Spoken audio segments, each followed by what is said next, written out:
live here. What's Woo! up, David? Hey, made it. We're here. We did it. And we got Uh, everything working finally. yeah, hopefully. I think it's working. People in the chat can tell us if it's working or not. I hope it is. Mhm. Um, I feel like it's been forever. It's only been a week, right? Since we've done Mhm. something. Yeah. It, Yeah. it feels like so much longer for some reason. But hey, we're here. What are we doing today? Well, I think we're just going to hit some of our roots today and talk about things that are important to people. Try to do that different than debate type of mentality of bringing somebody up, having them tell something that they wish other people uh, believed or thought was important, and talk about why that is, figure out where that comes from, and uh, maybe at the end of the day, somebody else could see that need too. Uh, Cool. Yeah, so the way this works is you can raise your hand. On PC, you can right click, and then think it says raise hand or something like that. On mobile, it's like an icon on the bottom of the screen. So if you want to raise your hand and come up on stage, talk about something that's important to you. We'll go through the thought process with you. See where you're at. mhm. You got any examples, David, of what this could be like? Yeah, Someone could sure. talk We've about? we've talked about a number of things with different people over the times we've done this. Some people want to talk about why a political idea or candidate is important to them. Some people want to talk about uh, a way to view the world and like a religious sense can be more beneficial or has changed their life in a way that they wish other people were changed. Um, we can talk about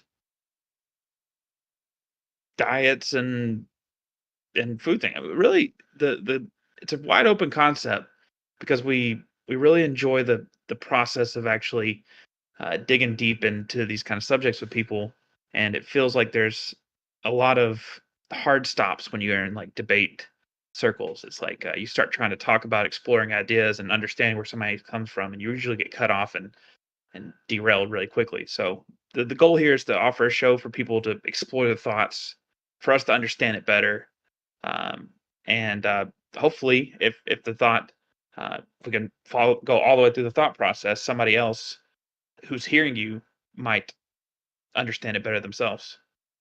And if you need just a prompt, I mean, you can tell it to my friend 2 Day David here. I mean, he was born yesterday. He doesn't have any experiences in life. And if you've, why don't you try to explain something to him?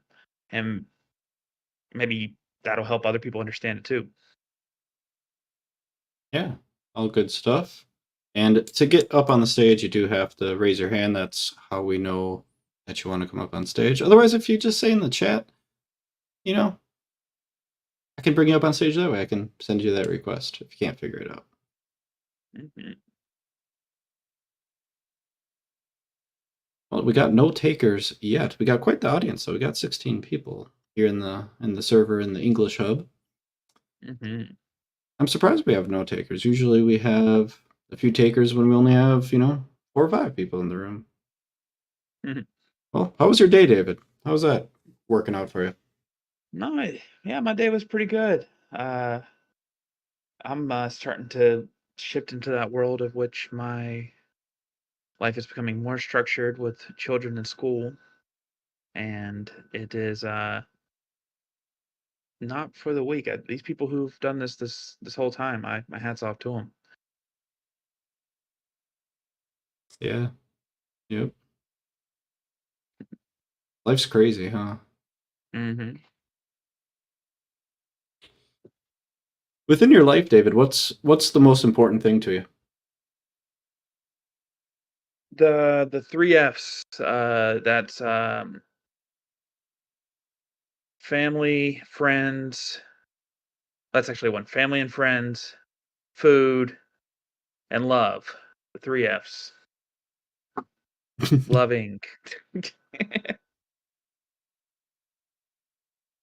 What about you, Pierce? Hmm. I think it'd be my wife and my daughter. Those are going to be on the top of that priority list. What else after that? Maybe friends. I'll put friends next, maybe. Then after that, what's third? Probably curiosity, maybe. Oh, Able, desire to learn, discover, stuff like that. yeah. Hmm.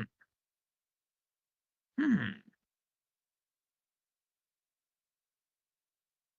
Have you always been a curious person? What do you think struck that? Hmm. And we do have a hand in there. So after Oh, you we answer do. that, Yeah. Have I let's always pull them up been like here. that? I think I have, but probably it's something that the topics, the what I'm curious about has changed quite a bit. Yeah. Mm.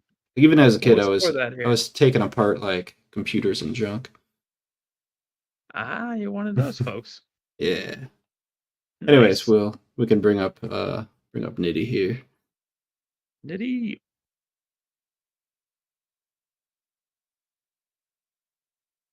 I could Hey take apart Nitty, the remote control. Hey, Almost how put it you back doing? together. that's good. Nitty. It was good talking to you guys last time about wokeness. Yeah, that was a fun topic.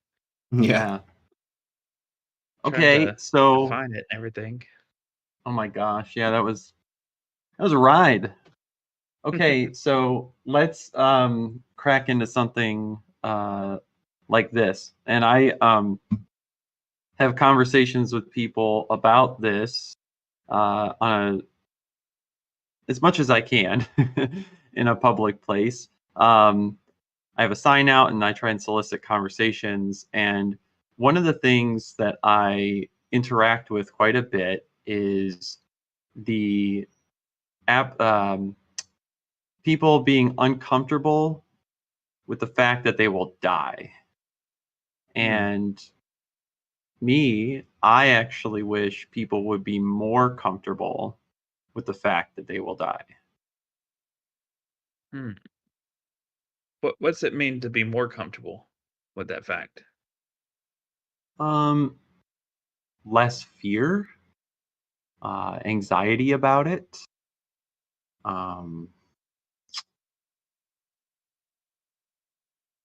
yeah, let's start with that. Less fear and anxiety about it. Hmm. Does that mean the elimination of fear and anxiety, or just less of it? Less. I Just don't think it's less. Okay. possible to eliminate it. Okay. What's Hmm. Wait, a what was the healthy? question? Hold on. What was the question you asked me before that? I was so What focused on the answer, I forgot the question. Um, what's it mean to be? bet. What's it mean to be better? Or crap? Now What I'm trying was to it? remember exact the phrasing. What does it mean to be comfortable with the fact that you're gonna Yeah, die? to be more comfortable. Yeah, With it to be more comfortable. yeah, that's it. And More now comfortable. I forgot the other answer I was about to just get. Nitty. Oh. That it won't influence your decisions uh, about throughout your life as much, right? That it's something you know is going to happen, and you don't let it control you very much. Why do you think some people let it control them? Uh, I think that because it is a motivating factor for them to join religions, and that fear of death is fueling their commitment to their religion or to their beliefs, in my opinion. We'll start with that. Hmm.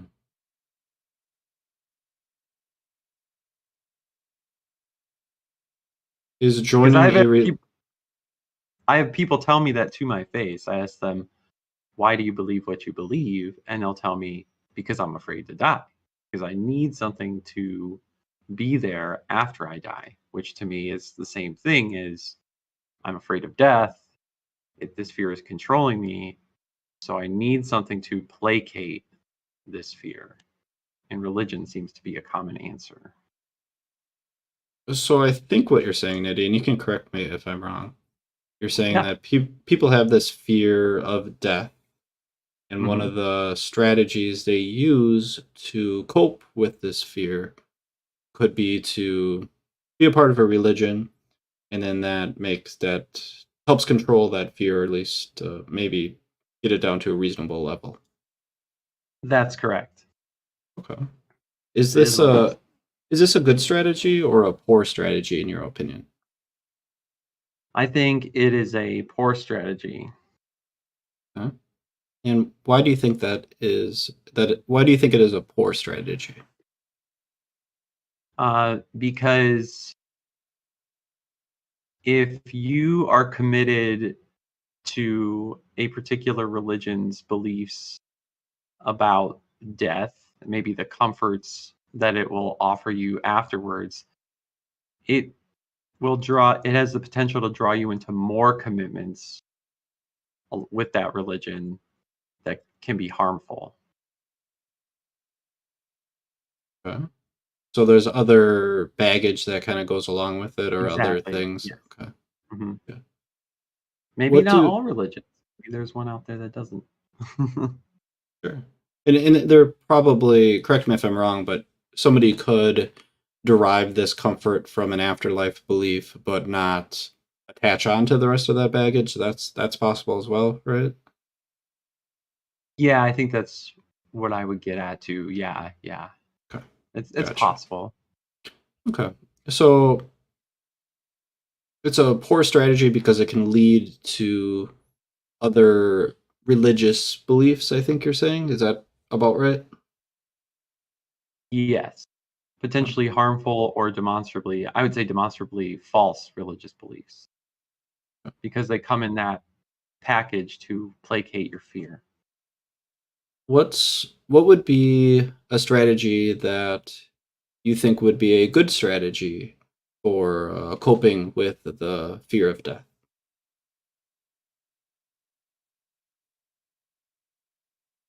I think it would be some more mindfulness of where you are in life, if possible, and appreciating what you do have, taking value from that it won't last forever. That's possible for you. Um,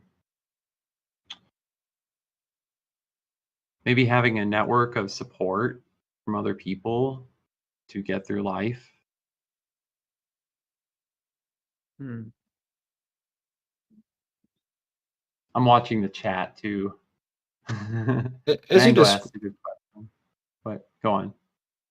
Oh, actually, you know what? Yeah, Mango did ask a good question. Are non-religious people afraid of death also? What do you think? Of course. Cool. So Yes. you described some Yes or other no question. Right? technically is. You described some other strategies for coping with the fear of death. You said mindfulness, network of support. Um, I wonder, these things might be something that people might get from a religion. Like they might join a church, they might start going to church. That might be their network of support. They Mhm. might also practice mindfulness while they're at church. A lot of people describe church as being relaxing. Could Yeah, these be the same strategy?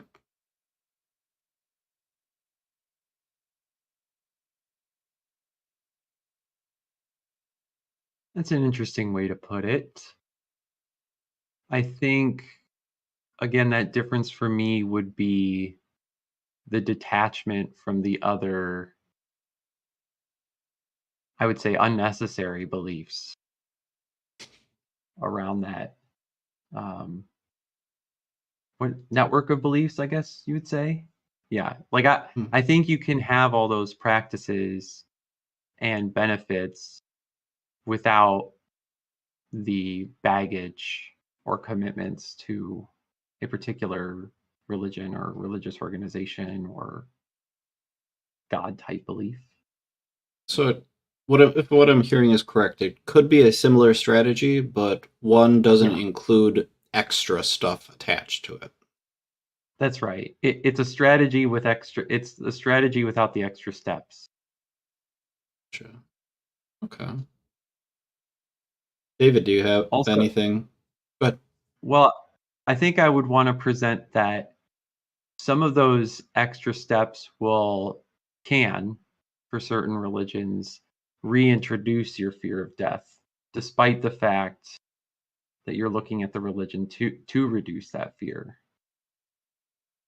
If you know what I'm talking about, you know what I'm talking about. But if you don't, it's fine. So you've looked I'm to a not following. strategy. Okay, so say for example, um, you want to believe in a God that gives you an afterlife. But with that belief in that God, say that God cares about your performance in life, Oh, I'm and following you now. and Yeah.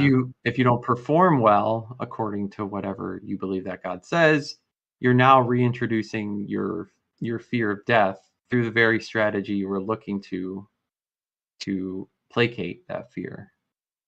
Gotcha. Gotcha. Mm. So that's why I think those methods, while they may be available in those belief systems, you can be free of those extra, beliefs that come with trying to fix it the other way. Let's put it that way.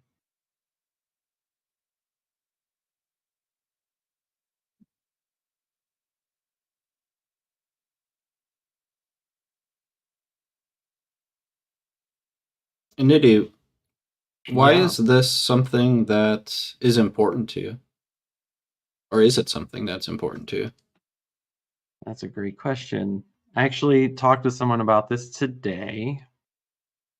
Um, I think it's important to me because I would like to see more people enjoying their lives without a fear of what their afterlife would look like, or believing something that's potentially false for this comfort. I think that's why it's important to me. I wouldn't want to believe something that's not true just because it makes me feel good. Hmm. Do you And I think other kind of don't want people other people. do you think other people What? share that? Do you think that's kind of universal, like you wanting to believe in true things, and not at the Yeah. cost of feeling good? Someone told me no Hmm. today. Yeah, really? Yeah. That's interesting. It kind of blew my mind at first. Huh. So I would say maybe that's a universal thing, but maybe not,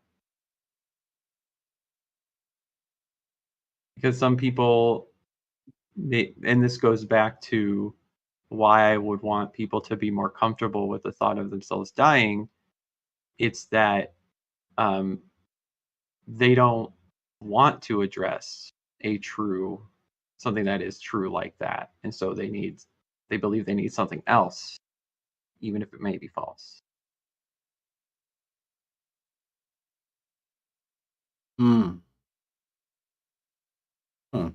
I wonder when someone goes from not believing in any Mhm. religions to believing in a religion and an afterlife. Or maybe I should just state it that way. When someone does not believe in an afterlife, then they do believe in an afterlife, and their reasoning is something similar to they have a fear of the afterlife. They want this afterlife. Do Right. they believe it but not think it's true, or do they believe it and think it's actually true? Walk me down that path. From my current perspective, I think that people believe it. From my perspective, they're sincerely mistaken. I like to put it that way so that it's not that I think people are delusional or trying to believe something that they're not confident it's true. Like that's Yeah. not great. But no, I mean, I've been on both ends of that spectrum. So I had a religious conversion experience and I wanted an afterlife and I believed it was true simultaneously. So it doesn't, yeah, I think it's the the individual who is expressing their conversion or change in those religious beliefs to tell you how confident they are that it's true. Yeah. Okay. And most of the time they would report, or there'd be a tendency for them to report honest confidence, you think? Well, at church services where they convert, absolutely. Um, maybe on like a one-on-one setting where someone becomes convinced, probably. I think there's a lot of dynamics there. Yeah. Maybe like a week later, sure.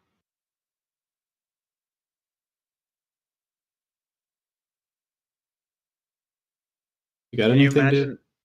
Can you imagine a scenario at which a greater fear of death would be the what would you have to learn about the world to say like people should have a greater fear of death than you'd have right now?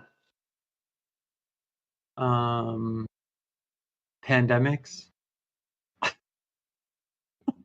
Oh, we had that. So Right, should we right, go right, higher? right, right. Um, can you um say it restate it exactly the way you asked it? What could I learn that should increase people's fear of death? Is that the gist of the That would question? that would change your what you're saying from people Okay. shouldn't.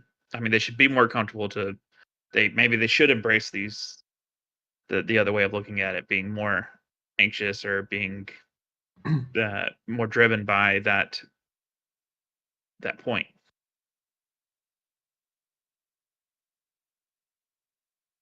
I wonder if it's possible to make a distinction between a fear of something we're sure will happen and a fear of something we're not sure will happen. So, like, if I think a fear of death is higher fear of death or more eminent fear of death is healthy when there's like a life-threatening illness or plague or you're experiencing a life-threatening illness um, and like there's a high probability you won't make it. Like that seems to me a more rational fear. A less rational fear to me is I could die at any time, so I need some kind of um, I feel the need to have a truth of an afterlife when we really don't know. I think we really don't know if that's a certainty. Hmm. Is there anything you could learn about that would tell you there's a certainty of an afterlife? Of course, I think it would be direct communication from some kind of God that I would be incredulous to deny, um, or don't like near death experiences at all. I don't think anybody does. There may be like some adrenaline junkies. People who have them sure do. Yeah, But even if I had one, I would have issues with it, I think. I don't want to have them on Um, purpose. yeah, I think my answer would just stand. I do have like a stringent miracle that would make me confident that there is a God and that there are any other auxiliary beliefs around that, like life after death, would likely be true. Let's You throw don't it have to out there, and speculate. then we're gonna run to their next people. Throw out my stringent miracle Yeah, just criteria. for fun, let's do it for Okay, the okay. vine. All For right, the so I can do this fast. It's my pitch meeting for the miracle that will convince me and should convince you. Okay, imagine a scenario where you're in your basement, you're really engaged in a hobby you like, you're watching the football game, you name it, and let's say, for the sake of argument, you've had no medical, biological, virology education whatsoever. And you're in the middle of your hobby, you're really enjoying yourself, and all of a sudden you hear this voice that says, I am God, and I'm giving you this revelation. Here is the definitive cure for all cancers around the world. It's going to be over, and the reason I'm giving you this is so that people will know I'm real, and you especially will know I'm real. Here's this definitive cure. Here's the person to go to. And here are the things that are going to happen once you give them this cure, and it's going to succeed. And so you make a phone call to the person that should exist in this, virology lab or oncology department. And sure enough, they're there and they're studying how to develop this cure. And you say, hey, here's the formulation for this cure. You had no business knowing that. You have no,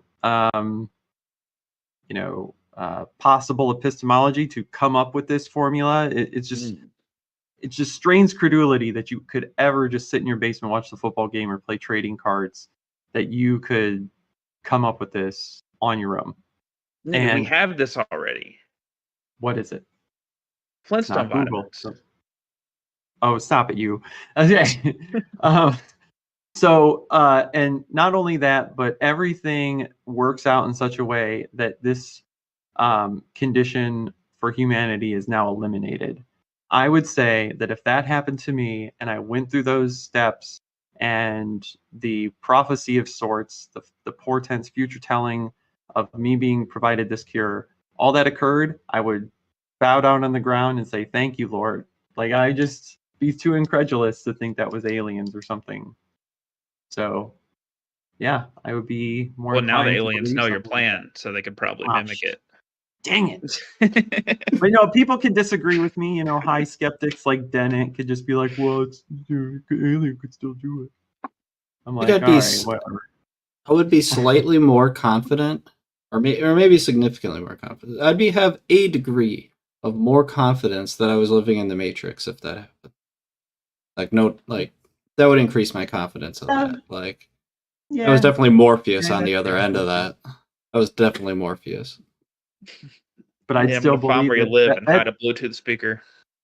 That's pretty much a god, though. So if people Sure, like that I guess. criteria, or I riffed that from something that Paula Gia, I think, said once, like being revealed some ridiculous math equation that needed solved, and you present it, and sure enough, it works, but you have no sensible way of ever having the expertise to do that whatsoever. So it's concrete, evidential, can be verified by an external party. And yeah, that's what I think would brass knuckles punch me into convinced. Nitty, that's But it kind of sounds like what Muslims describe as the miracle of the Quran. you I guess you're right. I guess you're right. But has it completely eliminated a disease? Probably. I mean, I'm sure if you crunch the numbers enough and I paint have with my enough doubts. layers.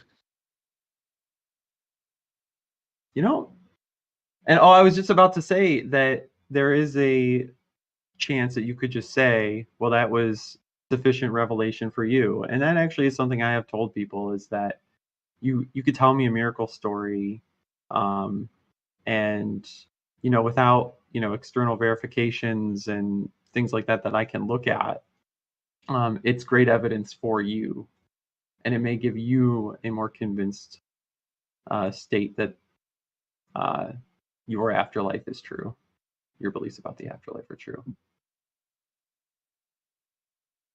So there you go. That's what I usually tell people. Fun. Well, Nate, thanks for Yeah. sharing. Yeah, I think Zekwa might be coming up here. If I appreciated the challenges to my stances. I like it. Yeah, we'll keep chatting. There's Yeah, I'll a pop lot to around. go around there. And now I'm gonna find out where you live and hide a Bluetooth speaker and start listing off just random sequences of chemistry. I mean, just read a shampoo bottle. Yeah.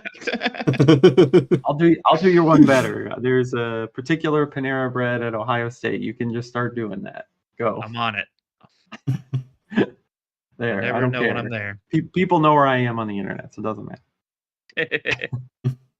All right. Thanks, Nitty. I'll see you guys. Yeah. Oh, hello, people. Hello, Hello. Zekwa. Well, I don't actually have any new ideas to share. I was like gonna talk about nitty idea, but yeah, it's all right. I just had a question for him. Like I didn't have the chance to actually ask him this, but does he only believe that people join or believe in religions or God because of the fear of afterlife, or just because of the fear of death? I mean, this is just the only reason for joining the religion is that the fear of the afterlife, or is there any other belief? That's what my question was. But yeah, I guess I don't really want to answer for him. I don't think that's what he was saying. yeah. That his whole topic was about just trying um to help people cope with death and accepting death, I guess. So yeah, that's all right. Yeah, that was just my only question I had to him. I didn't have the time to actually ask him this, but it's all right. Yeah. Do you still Cheers. want to hang out and chat, or Yeah. I'll just go down to audience till I have any new thing to talk about, I guess. All right. well, can I ask you a question before you go down there? Yeah, of course. What do you think about people joining religions? Do you think there's various reasons, or do you think it has to do with fear of death? What are your thoughts? Well, everyone has his own reason, I believe, but generally, um, it's more of people fearing of death and having to have something in afterlife to go to, I guess. Um, just making sure they gotta go to a better place, or having better luck in afterlife than this life, I guess. That's the main reason. Not for all people, but yeah, for us. I would say at least more than 50% people Really? thinking in that way. Um it just if you just ask people generally, I did ask them actually this before. I do follow a lot of debates on YouTube about people talking about religion and stuff. But yeah, the most of them had the same thought. They just want to go to a better place after they die. That's all. Hmm. Yeah, but Interesting. I think also some people want to know their origins and why they are here. Um, why people, or why the world is mainly is about unjust, because what you see a lot of bad things happening in the world, people being greedy, and how's life is going on in every Okay. place, I would say. So yeah, I think you just want to understand why all of this is happening, and trying to cope with this in a way. Yeah. I know Okay. personally when I was very religious when I was younger, I was more so swept up in the moment, of what was going on, like being a part of something being like overarching and super involved with the whole world, and the things I did had such potential impact, or like some kind of giant path of resolution from just talking to a stranger or something like that. Um, to me, I mean, personally, it was a in the moment thing. Like I was like, yeah, heaven, cool, yeah. Like I was in it. I see. But did you have any other reason for being religious other than this? Being raised by it helped. Yeah, Being very submersed in it for my entire life, and those years, going to every church camp and potential thing that a kid could go to, and uh, finding some pretty involved, like uh,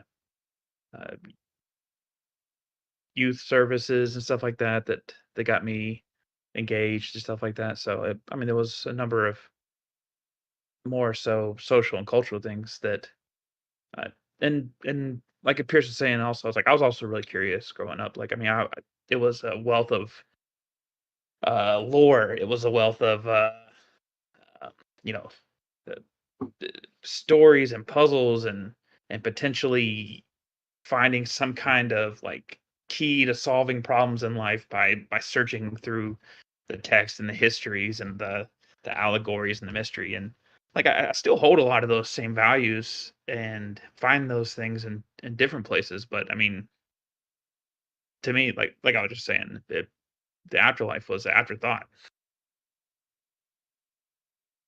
yeah, well, I do believe in the same sense. Like why? Like I believe in my religion is kind of the same. It's just because um what I see is that like not everyone has his own chances in life. Like not everyone is the same in terms of what they have been given in a way. Like a lot of people have been given more than others, from my opinion. So for me, just based on the my religion also is because of just based on a test, like you just have to go through. Like so yeah, to just how can I say this? To differentiate who's good and who's bad. Yeah. Is that Islam? I heard the word test. Yeah, That's yeah, usually yeah. what I hear. Yeah. Yeah, exactly. It's not more of a yeah, it's actually a test. I don't know, like it actually sounds weird whenever I talk about Islam in English because I feel it's like really, really weird. Like the just the religion is not meant to be in English, in a way. That's why like everything sounds different. Even Yeah. the word religion is in Arabic, it doesn't give the same meaning. Uh, Like What's there's what's more the rough cultural. translation? like for me, like religion in Arabic means like a way of life. It's just like a way of going through life. It's not about like worshiping. It's like the whole idea is not about worshiping. It's about like discipline in a way, not Mm. just worshiping. Because um like God doesn't need worship, like anyone to worship him in a way, just like a way of showing discipline. Like, yeah, you just did your work. That's all. Doesn't mean that he needs it or like you need it in a way, just a way of showing your just um yeah, just going according to what he wants you to do in life, I guess. Yeah. Well, why it does, yeah, well, no, I have a lot of thoughts about it, but yeah, it's all right. Um, not everyone believes the same thing anyway, so it's okay. I just had just this question as I told you before, and that's all. Hmm. Yeah. Okay. Would you Yeah. mind if I asked you a few questions? Yeah, right. Of course, yeah. Earlier we kind of talked about like what drew people to their religions and stuff. What do you think drew you specifically? Um, it's just a way to understand where I came from and what like my purpose, I guess, because no matter what you do in life, it's not a purpose for you. You're just gonna die and it's not gonna help you out in the end. Just like how many years you're gonna live and that's it. But it's a whole of the concept of you as being you, like spiritually, like the soul and everything. Life is just a place you go through, not like a place out of the journey, not just the end of everything. Mm. Yeah. Why is having a purpose? It sounds like you place a significant amount of importance on purpose. Uh, why is this Uh, importance so important? because people don't know why they are actually alive. Mhm. Like they just live, but why? Like why your life? Like why going through the same thing every day? Like why do you go through work? Because I need money to pay bills. Then for what? Mhm. Just to pay bills and eat and just go through life and then die. So they don't have a like purpose, like as if like why you're here then? Why you have like two arms, for example, not three? Mhm.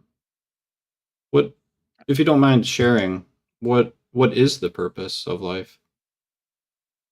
Well, just because, as I told you, it comes from like a religious perspective, but it's just a test, and it's like as I told you, like Islam does give I won't say like for all people it doesn't sound like the right thing, but I'm talking about me as myself. So Mhm. it gives like at least like more understandable like understanding perspective about life that is just a test because that like it's hard because it's a test. Like why life is hard and why you struggle a lot in life. Why you see like the injustice always there and it's always overwhelming people who's right, why everything is so fucked up in terms of being people greedy, being killed, like killing each others, being doing this. And yeah, there's of course there's kindness and there's other good things, but like mainly throughout life, people just went through wars and wanted to just basically colonize others and kill others and take their resources, do this and do that. So yeah. So in Islam, why it's hard, why like yeah, like you have to struggle through like going through war, going through like struggle in your country, go through struggle during like your life, whether like you have a physical condition and like a mental condition, any condition you have, it's because just like a test to test you out because I can bring the bad out of you unless you actually go through a hard time. Like if everything is good around you, you won't like show like if actually a good person or a bad person. You know what I mean? Yeah, it, So yeah, it's go ahead. Like if you have any question. yeah. But yeah, So I think I'm picking up what you're putting down. I I'd like to know your thoughts on a hypothetical situation.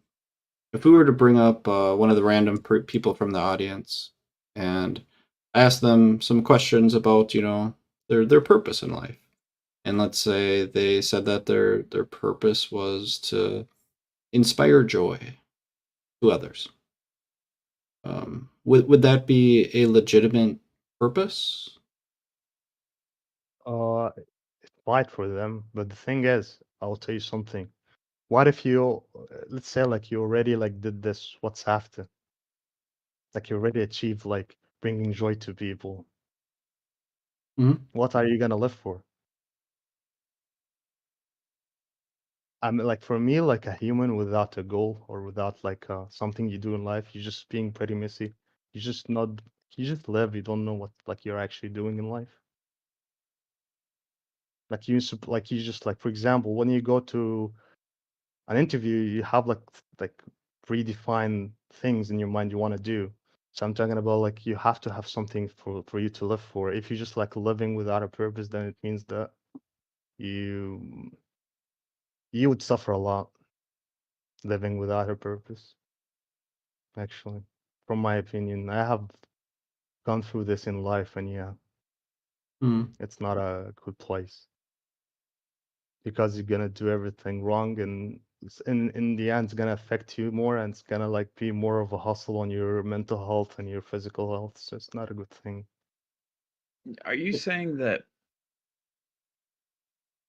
like a goal to like bring people joy and versus a goal of passing the test at the end, like the joy you can achieve and so you might be disappointed when you don't have something to do afterwards, but the test is at the end, and so that's a better No, goal. it's not about like a goal. It's more of understanding where you come from, like what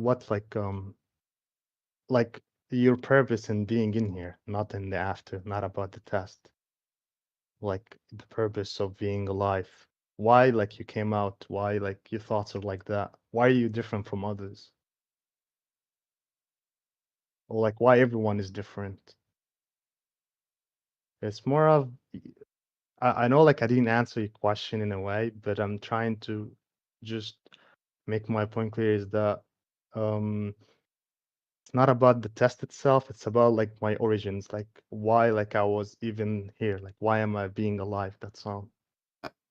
I think I'm picking up what you're putting down. I think what you're saying is it's it's about something greater than yourself rather than trying to define a purpose for yourself. Yeah, in a way, because purposes change. Like in life, you have like in every stage in life, your thoughts change and your purposes change in life. I'm talking Mm. about the reason you're alive and what you are made of and why you are the way you are. You know, it's more of why people just come and die. Why this like process is keeps happening. Why has Like what anybody like made it all? hmm? Sorry, come again? Why has anybody made it all in that scenario?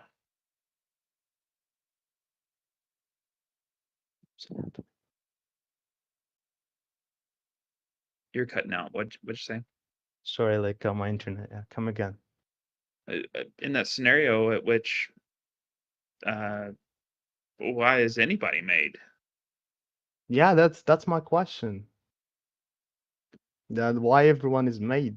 That's the thing. That's why like religion kind of any religion, not only my religion, tries to actually answer this question in a way.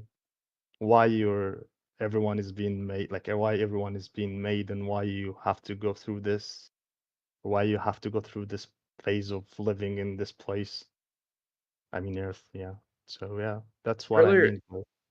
earlier you said something about like you you got to make it through this life to figure out if you are made of good stuff or not good stuff or something in Yeah, along yeah, those it's a lines. test. Like I'm talking about Islam, like Yeah, says like why life is being this way. But after, for yeah, me, like the afterlife is something you don't really. Yeah, we like in my religion, it's been described in multiple things in multiple ways. Sorry, but it's not fully understood. Like you don't really know what is this place you're going to or what's really gonna happen to you after you die.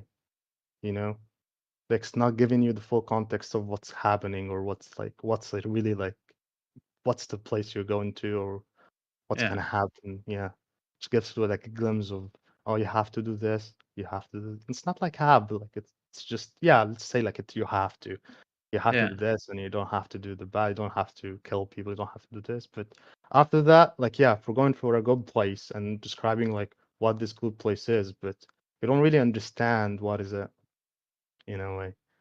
Like you don't really understand okay like you went to this place like you're praying I think from my understanding I'm not really a religious person just to just add to you guys but sure. from my understanding also like when you go to this place there's certain things that can happen with you but I don't know like fully what is it so yeah.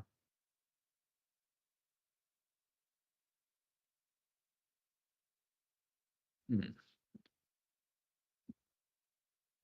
I guess I'm just wondering is if after you pass the test and you go there and the good parts go, like are you still you? Like do you lose part of Yeah, yourself that that could choose that's the like bad this thing things? you're not particularly you in a way because you're like the way you structure, like your body structure is different.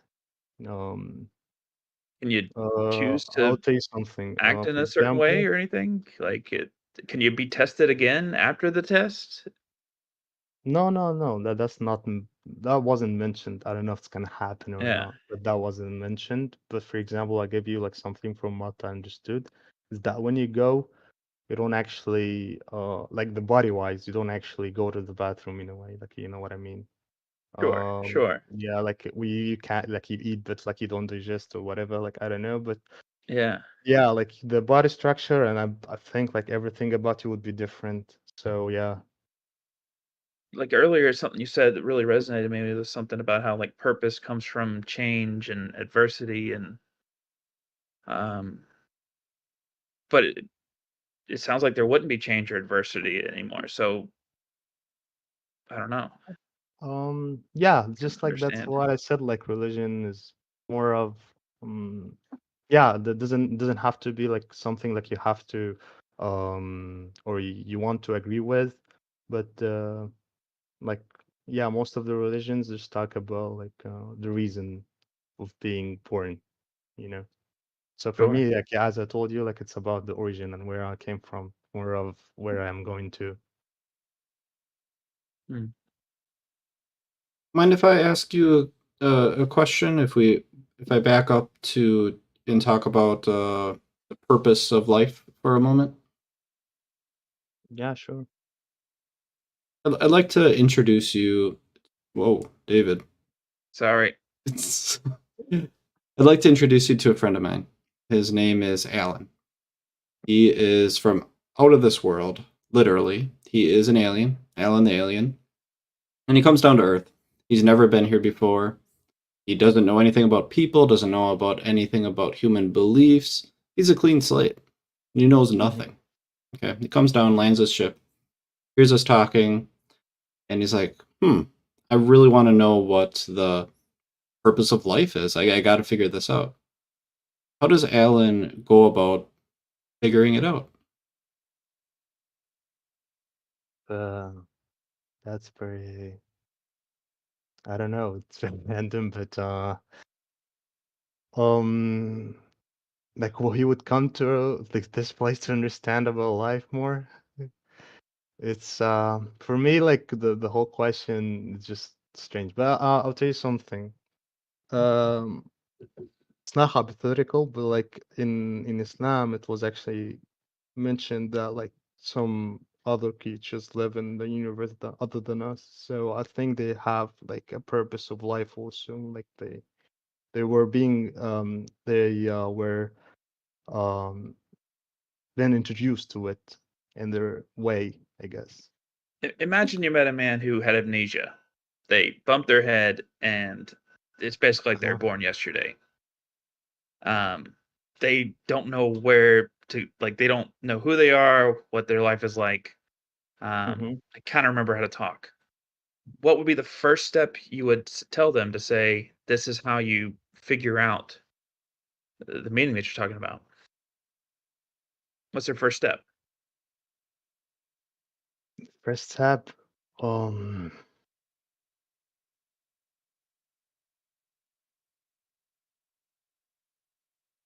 yeah, I would just share my thoughts to him about life. As I told you to both of you, how life is it for me. But I'm just trying to thinking what's gonna happen. But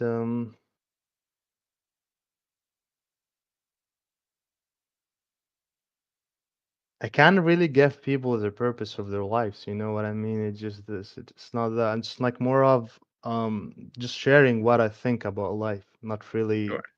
giving them their purposes. But if he wants to take that into consideration and can consider it and go to like do whatever he wants in life, yeah. But Mhm. um yeah, that's I think that's my answer. Like it's a very hypothetical situation, and I don't think like the first thing that I'm gonna talk to him it's just about his purpose in life. It's gonna be like wanting him to recover and just cope in life first, and then going into yeah understanding everything about life. I guess from my point.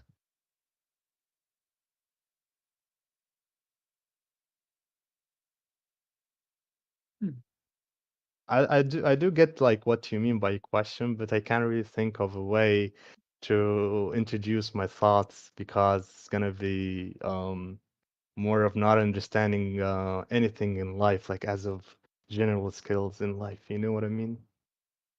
Maybe if I reframe this hypothetical just a little bit to hopefully Third time's a try. third time's a try.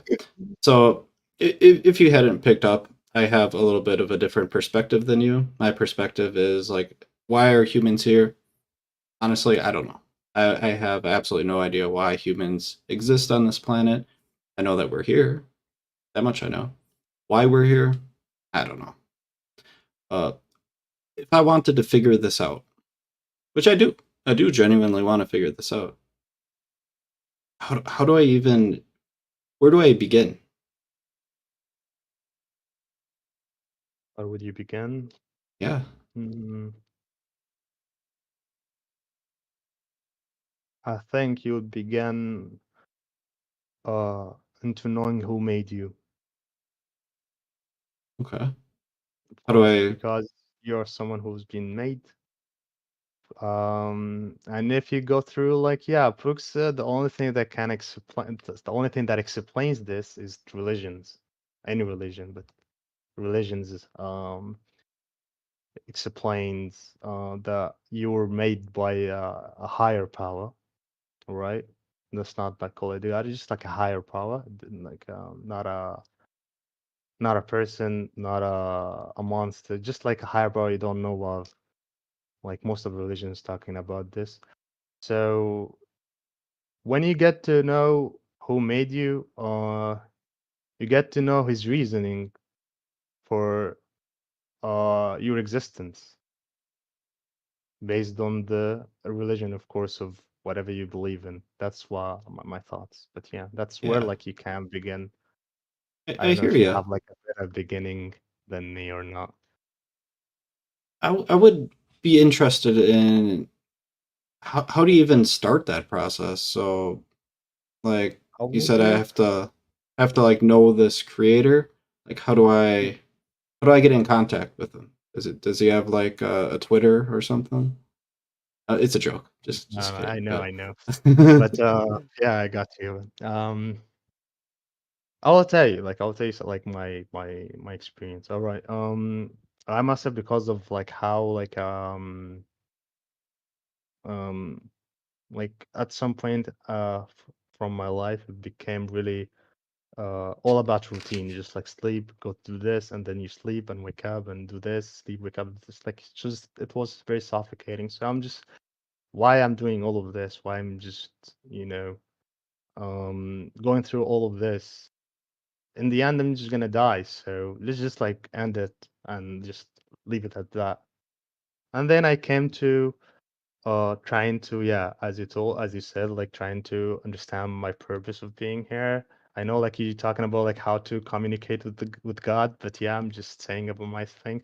To question, um God doesn't actually talk to humans directly, only through some people who chose like he chose before, Hmm. like not in this time, he chose before in ancient times even. Like he sent a lot of people to not preach, but more of to um teach them the reasoning, like the reasons of like them being in life. Is this So you can Hinduism? actually, hmm? Is this Hinduism? Not only Hinduism, like Hinduism, like for me, like God, like throughout life, maybe Hinduism was like someone like a messenger, like or a guy came from actually he had revelation at some point. I don't know. I don't know much about Hinduism to be honest, but in my religion, like throughout like life, like humanity, like being existed since they started to exist, he sent people to teach people the like why they were being here or for like in the first place. So you can't really like talk to him directly, but you can just I'm talking about like if you want to just understanding his words, you can just go through like religions and trying to read in them more, I guess. That's my advice. But yeah, you can't really talk to him directly or like connect to him directly. So if I were to pick up the holy book to Hinduism, for example, and I were to read the words, would that be a good way to figure out if if Hinduism is true? Um, it's more of like uh, you're not trying to um not trying to find out that it's whether it's actually true or not. You're trying to find out what is this God talking about in this like scripture like they have, because you're not really in the position of I'm trying to who like see who's like right and who's wrong. You just want to know like how to communicate with God. You know what I mean? Mm. I Like don't you're think not I'd. yeah. No, I'm talking about like since like you said like how to communicate with God. Just let's Yeah. just say like you're someone who's neutral. Like you don't have any. You're not biased to any religion. So you're gonna see and read and like the scripture they have and Hmm. then you see like yeah what is this God is trying to talk about exactly? What is he trying to um yeah just like understanding like the book more of. So Hmm. then after that you can see whether like he's saying it is up to your understanding of life or not. Is it important to know whether what the book is saying is true or untrue? Is that something of That- value? it- it- It's yeah, it's something of value, but at first, if Okay. you're not someone who's generally like knowing anything about religions, like it's not something you can like you want to concern yourself with. You just want to read Mm. and see like what like these people are talking about, like what is this God is trying to talk about in every religion in a way. Not every, but just like whatever like you come across, I guess. Could there First be of all. could there be a religious book that exists that says a god is saying these things, or it's claiming to be written by a god, and what it's saying it was not actually written by a god? Yeah, then it wouldn't be. Of course it wouldn't be. It wouldn't be God because I'll tell you something. For me, like God is not limited, to certain things. It's not limited to like you can't limit God's potential according to your rules, like like physics and how you think about life and all like how can I say this? Um like if someone made us this complex and made all of this resources and made all of this, you know, life that we're living right now, then he's not gonna be dumb. He's not gonna say like words which would indicate that he's a dumb person, like a dumb entity. It's like not a person, but yeah, the dumb entity. Mm-hmm. So yeah. Hmm. Let me try to recap what I think. I think you're saying what you're saying the game plan is. So The so game if I plan, want Mhm. Go ahead. so if I want to figure out if the purpose of humans being on Earth, then one of the first things that I can do is try to learn about my creator. And a way to do that is to read religious texts. When I'm reading these religious texts, I shouldn't be concerned about the details of what they're saying and whether it's true or false, but I should be looking at what this God is saying, and then then that way I can know if there is a God, and that relates to the purpose of Well, life. Is this kind of what you're saying, it's or am more I of off? yeah, but it's kind of knowing why you're being here. It just the whole point of it, just understanding your struggle like why you struggling and why all of this. That's all. Like more of like trying to know why you're being in this position and why you Mm. being who you are and why you're alive. That's all. It's more of and it's not more of like trying to find God. It's more of trying to know why all of this is happening. That's all. Yeah. And through this, you're gonna go through like finding him or not. Like, it's up to you whether like you actually want to believe in it or like or not. But I'm talking about if you have like at least like a decent answer to what your struggles are for or like what are you alive for, then you can be content with this and you can go on in life. You know what I mean? It doesn't have to Okay. be like religion or anything. But for me, it is. I'm not talking about everyone. Like everyone can have a different answer. Is there answers that are incorrect and answers that are correct, or are they all correct? If you are like with consent with what you believe in, then yeah, it's correct for you. It doesn't mean it's correct for me, but yeah, it's correct for you. Hmm. If I said that the reasons humans exist was because the creator wanted just to create creatures that are absolutely awesome and he wanted to love them, and then somebody else said no, the reason why the creator created humans was just to for his own entertainment, would both of us be correct? Both of us, mm,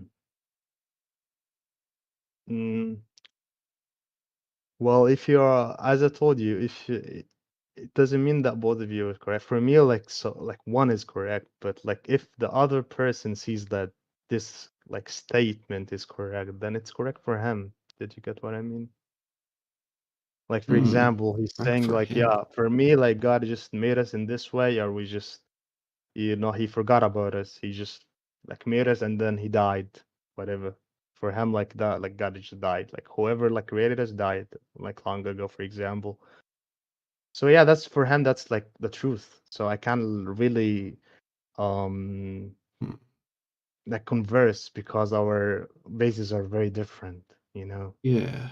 But I like think for what him, you're that's like something he's content with. He find like the purpose why he's here. He's just being here because like someone made him and then he forgot about him, or like he died and then he came on, just hmm. living, you know. So it's his purpose. Oh, for the sake of argument, let's say one person is right, one person is wrong.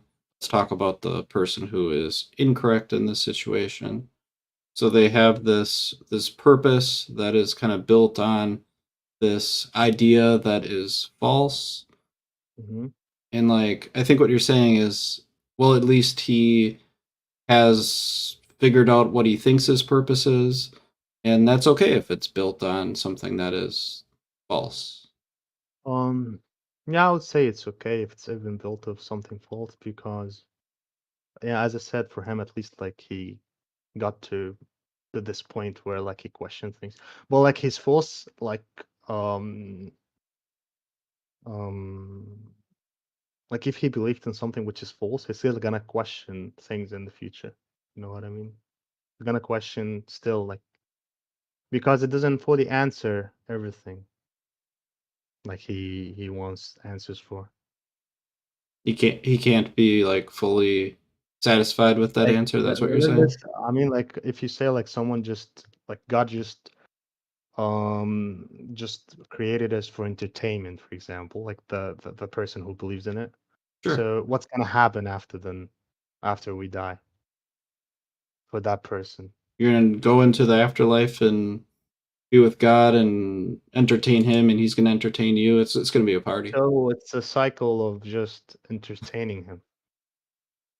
So Sure, you just, I like guess. if I was in this position and this is real, I'm just gonna just, end it very quickly every time. Not entertain anyone. Nah, it's just because like in life we're not being entertained much, you know. It's more of this like you have bad memories more than good memories. I think what Pierce is trying to say is that it sounds like you agree that one person can be right and person can be wrong in this scenario, but then you keep saying it might be right for this person, even though it's Yeah, still wrong on the yeah. global. If he's consent with it, then it's alright. Like I have no problem. Okay. Yeah. That's like you mean like it's contradicting or what? I don't Kinda, I don't get yeah, like yeah. It sounds like you're both saying that it's true that they're wrong, but it's also not true that they're wrong. Which I think you are saying that it's true that they're wrong, but we keep yeah, going in circles a little I bit on know that. it's not this.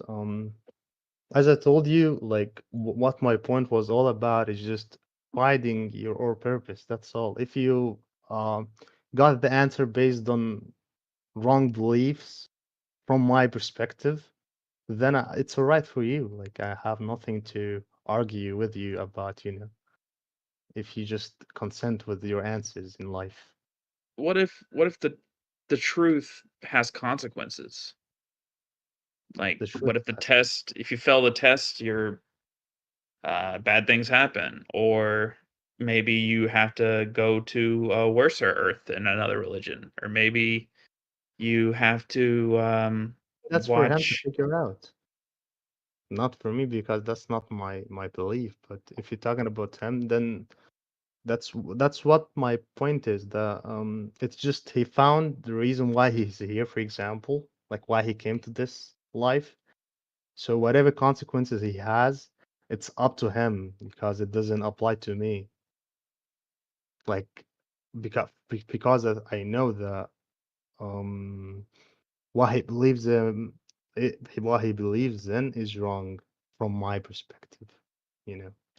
Maybe I'm wrong in this life, and then yeah, your perspective is right, and I'm gonna go through like a more worse earth in like after. I don't know, I'm just making up silly, so just No. But hypothetical. So yeah, I'm just saying like if it has like consequences, then yeah, like it can have consequences. It's alright to have consequences. That doesn't mean anything for the guy. I mean, like doesn't mean anything for me. Also, like it just something like you go with like in life. Then okay, that's good. Then you find something that why you should not do something bad or have like at least like not subjective morality or anything. Like you have like morals which doesn't change according to people, I guess. is there anything you could find out like today, like something you could learn that would change your confidence on that your belief is the correct belief? mm, I'm not trying to actually stick to it like in a way, oh, it has to be correct, it has to be correct. No, like if I actually find something more correct, like not more yeah, more, it makes more sense than what Sure. I'm believing in, then yeah, of course I'm gonna believe in it.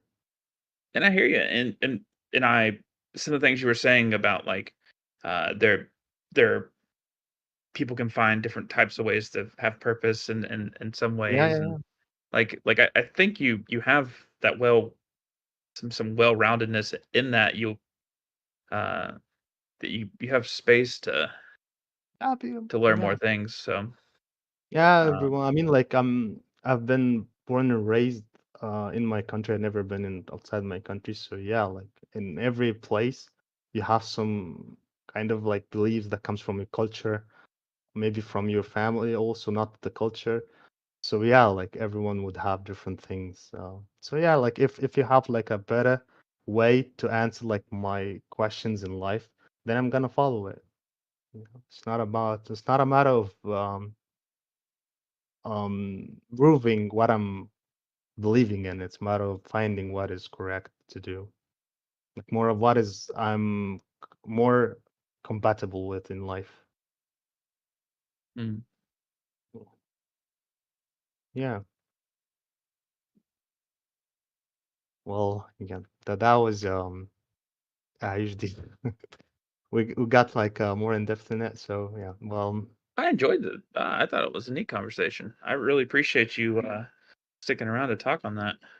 Oh well, I appreciate both of you for being here today. Also, like it's my first time being here, so yeah, thank you both of you. I'm gonna leave the stage for like people to have time to speak also. So it was nice talking to you both. I'm gonna just go down and listen. All Appreciate you. right, sounds good. Appreciate you both. Thanks. All right.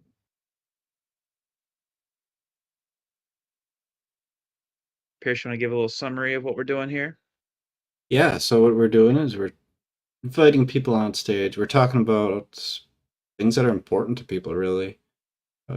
Topic is really yours. What you decide, whatever is important to you, we would like to talk about that, really.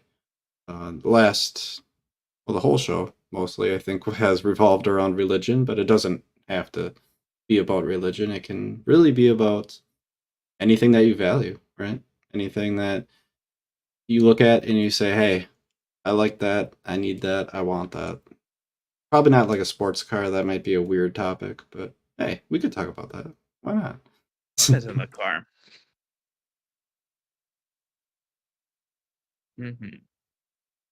So yeah, well, we're in a Discord room for everybody on YouTube, and so we have a place people can raise their hand and come up on the stage.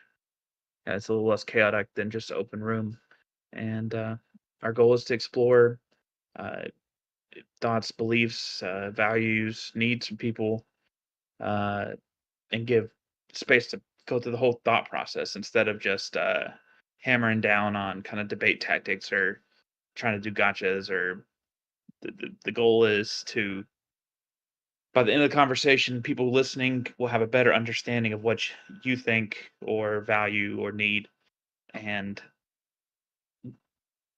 ultimately, we think that that could add value to the conversation of things. Yeah, for sure. Everything you said. Ditto. Yeah, I see a lot of value in having these conversations. I think it's something that's like usually when you see people attempting to talk about topics that might be a little bit more sensitive, you get a lot of back and forth kind of nonsense. I'd like to say people tend to talk about things that when they're discussing these things, they bring up stuff that isn't as important, I guess you could say, right? So a lot of times people will debate, they will say what they think would be convincing to the other person. A lot of times the other person doesn't hear them. They respond to what they think would either be dismissing what the other first person said or some brings up something else. And it just kind of sometimes can turn into a shit show. So we're trying to do the opposite of that, and we're trying to actively listen to what people are saying, trying to hear them out, and maybe a little bit of gentle probing here and there.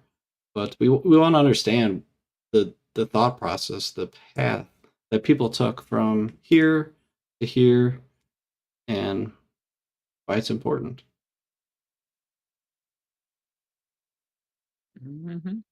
That's true. That's true. And in order to do that, we do need people to raise their hands to come up on stage. That is a requirement.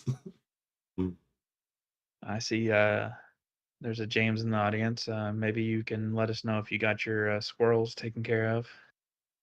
I would like some resolve on that. Yeah, and maybe an update. Dead squirrels falling from the ceiling on people's Yeah, desk. Yeah. that was wild. Squirrels are gone. All right. That's good. Hopefully that hole You is still patched. They won't come back. Should put some chili peppers up in the ceiling, just to make sure. I hear they you don't might like catch that. me up there. Maybe some steel wool. I hear little critters don't like steel wool. That's wild. It's like we're bringing up past trauma. He says, "Don't remind me."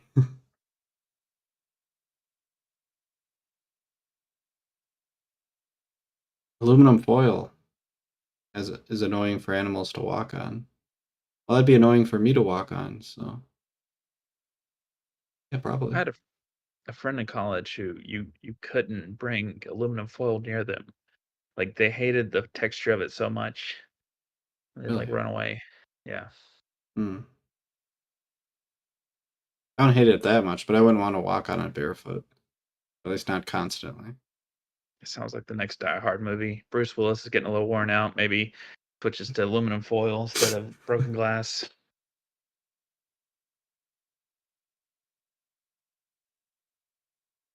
Hmm. We got a decent crowd, and we got no takers. That's interesting. It's all right. It's all right. All right. This is. Let's see here. Here's some ideas of future shows that we got going on here, guys.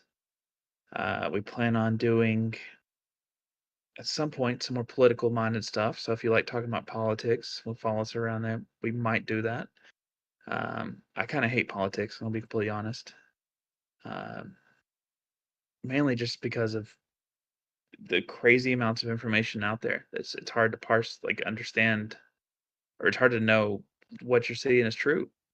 Like, uh, I downloaded X, and spending any time on X, I've usually like my feeling for the day drops, and it's just because there's just so much potential bad things that are happening, and like you'll see it from all sorts of perspectives, and it's like, how do we know this is true? How do we know that this is the context that this event happened in? How do we know that this is really the people they say that it is, and it's not someone else? How do we know this is not somebody uh, setting up? How do we know this is recent? It's like the world is full of information, and it's really hard to decipher what's real and what's not, and a little overwhelming, just a little. Yeah, I hear that. I hear that a lot. Like there is so much information, and you see like a video or a picture. How do you know that's real? You know, you have no idea. The AI doesn't Yeah, help. yeah, it does not help.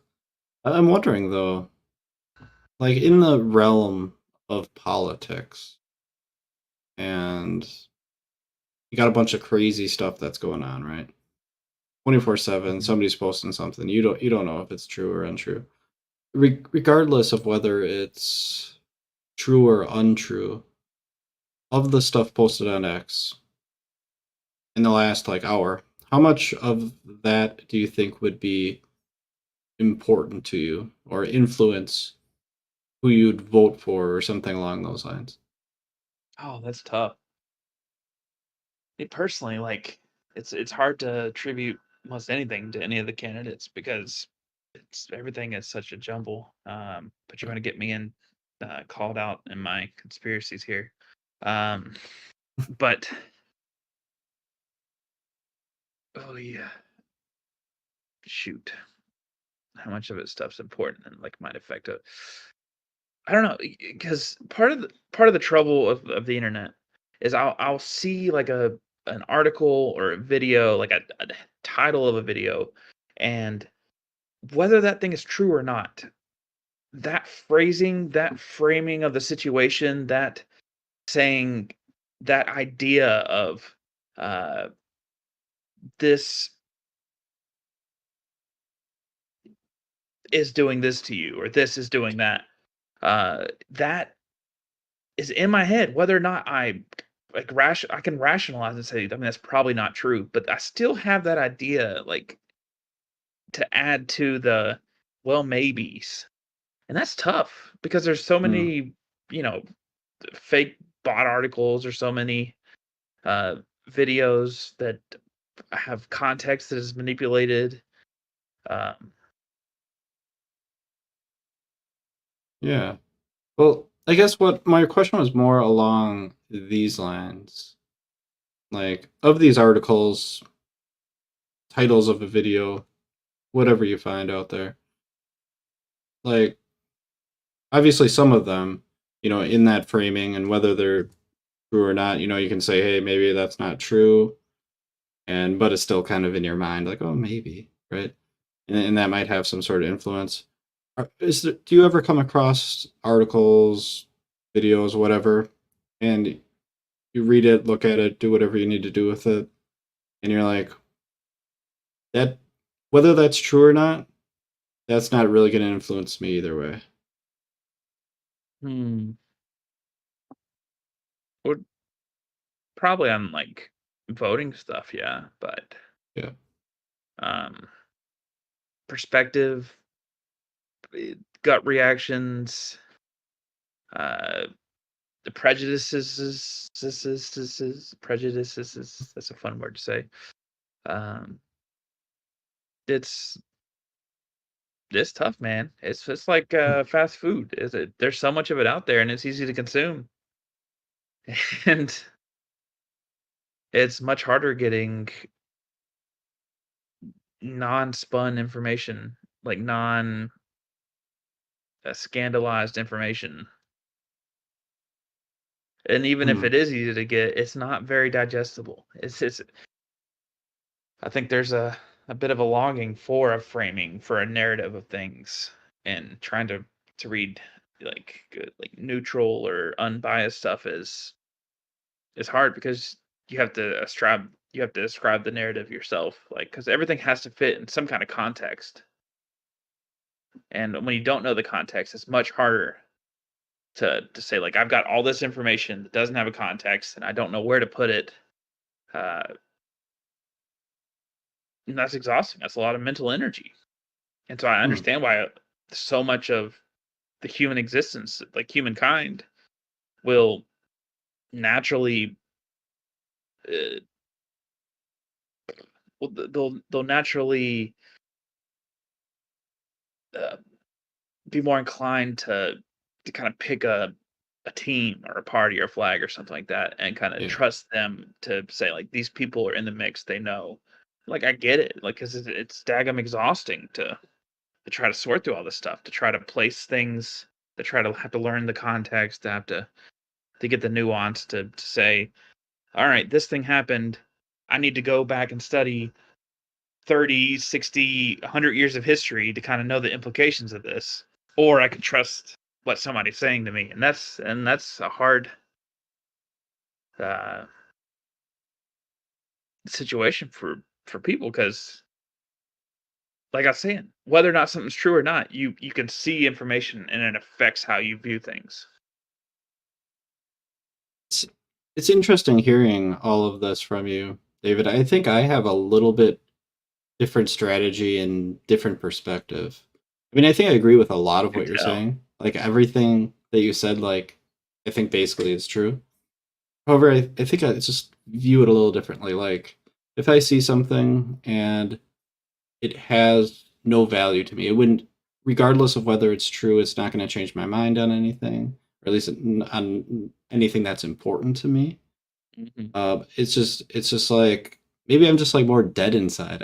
I don't know. Maybe there's Maybe. maybe there's less things that are important to me. I Let me don't give you like a know. trivial example, real quick. Sure. Like if I read an article that said like LeBron James has the most dunks of any player, that's just arbitrary, whatever. That's not super important to me. I don't really care. But when I think about who has the most dunks, whether that's true or not, LeBron James becomes in that category. He's like somebody Hmm. who becomes like in that heuristic of people who might have that. That's probably true because I heard that somewhere, kind of thing. Okay. And like take that on more serious issues. Let's change this hypothetical a Okay. little bit. So you read an article Mhm. and it says Pierce Watkins has the most Mhm. dunks Mhm. in Green Bay, Wisconsin history on the Oh man. playground. Do you put me in that category? Am I in that Oh, category? I know how tall you are too. Uh maybe. It's that's pretty outlandish. Okay, What now it's for the University of Green Bay, Wisconsin. UWGB. Okay, but Am I in that LeBron is like category? kind of in the category already. Like he's in like superstar basketball. So So like maybe was he? Pierce Was he? Watkins has the most newspaper editorial awards. Like I wouldn't know or anything. Like I don't even know if Yeah. you've ever done that. But like that's like closer to a wheelhouse or something. I could, you know what? Maybe like it would in my mind. I'd have you as a potential editorial award winner. So Okay. So it's like this information that is being presented, like it has to be within your own. I want to say bias, but that's probably not the right. Maybe that is the right word. Yeah, you have it to. has It to has be to be like plausible. tangential. Like it has to be, yeah. Like this could happen, and so it gets categorized in might, and might adds to the uh yes score, if that makes sense. Yeah. In, So in it's my like, mind, like not saying I can't differentiate if I think about it logically. Like I can write it down on paper. Yeah, it's like this is I can fact check this. Pierce does not have the most editorial awards. In fact, he has 0. Um, and I'm sorry for calling you out on that, but the but if I were making more visceral reactions, more just like gut reactions to things or something like that, that's that's a place that the mites might come up because it's like the bush rustles. There might be a mountain lion in there, or there might not be. But I have the mite in my head, and I'm gonna keep the mites as a yes. So I'm gonna be more cautious about approaching that bush when I'm in that area. You know what I'm saying? yeah, There's a theory for that. I can't remember the name of. It's the something. Yeah, something I don't know. something something. Something, You know what I'm something, saying? something. Yeah. Yeah. Because I think what I do, like, if the article says that there's a mountain lion in the bush and it's gonna eat me if I go near the bush, Hmm. regardless of whether there's actually a mountain lion in there, yeah, I might steer clear of it. Yeah. It might be something that, yeah, I might find value in what it's saying. I I guess there's a lot of stuff out there where it's like I feel like half of X is stuff that is just like and stuff that it is suggesting that to me. Like it thinks I care about it. And I don't care. like the dunk thing. Like Hmm. LeBron James has the most dunks. I don't care. That whole category is irrelevant to me. LeBron James. I don't know. Yeah. It's like I just take it and I just you know crumple it up and I don't know. Yeah. Yeah. But I mean, when the rubber meets the road in real world situations or something, like it might say that, I don't know, Green Bay is the most dangerous city to go in at night or something like that. Like you hear that, Yeah. whether it's true or not, it's going to affect how the perception of the city and stuff like that. So that's kind of what I'm getting at. Yeah, I The got power you. of suggestion is rough. Um, So to recap for everybody, what we're doing here is this is a thought process. It's a call-in show where we talk about things that are important to people. Our goal is to have more in-depth conversations as opposed to like a debate style.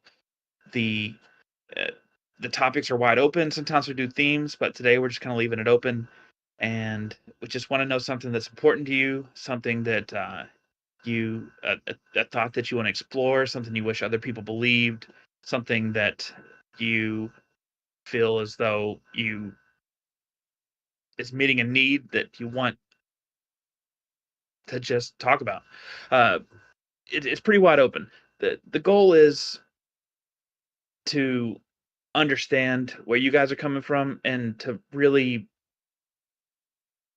at the end of the day, if there's a conversation is had, that the people listening will hear your idea and understand where you're coming from better, and not have you don't have to do the dance with debate of like giving an answer you think that we're going to hear. You can tell with our goal is to understand how you came to that conclusion, how you got from point A to point D to point C to G to Z, and yeah, it's pretty laid back. Our goal is not to attack people or anything like that. And Dingus Kitty, great name. Come on up. Hello. And Hey guys, You gonna say something, Pierce? how are you guys? Good. Pierce, did you need what something? I was just gonna tell them to unmute or whatever. Oh, but there it didn't is. know if they knew it. Yeah, but yeah. Hey, what is what David said inspired you to come up on stage?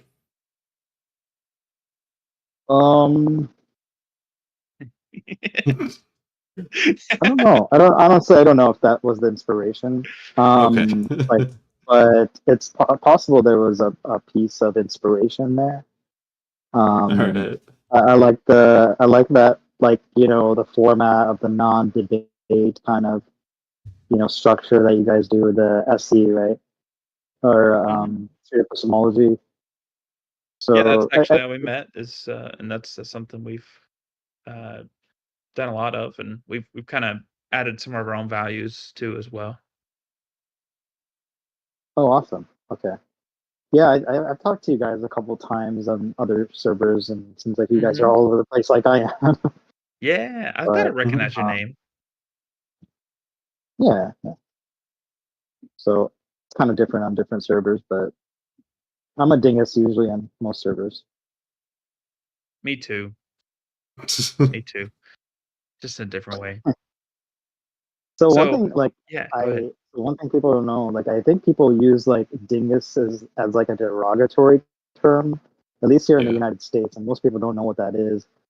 But I think, like, and that's kind of like, you know, that was like my inspiration for the name, is just like in that context. But when I looked it up, it actually turns out there's like an actual definition for dingus, and I think it's like someone that wishes not to be identified. I think that's like the actual like definition of it. Wow. So it's quite fitting.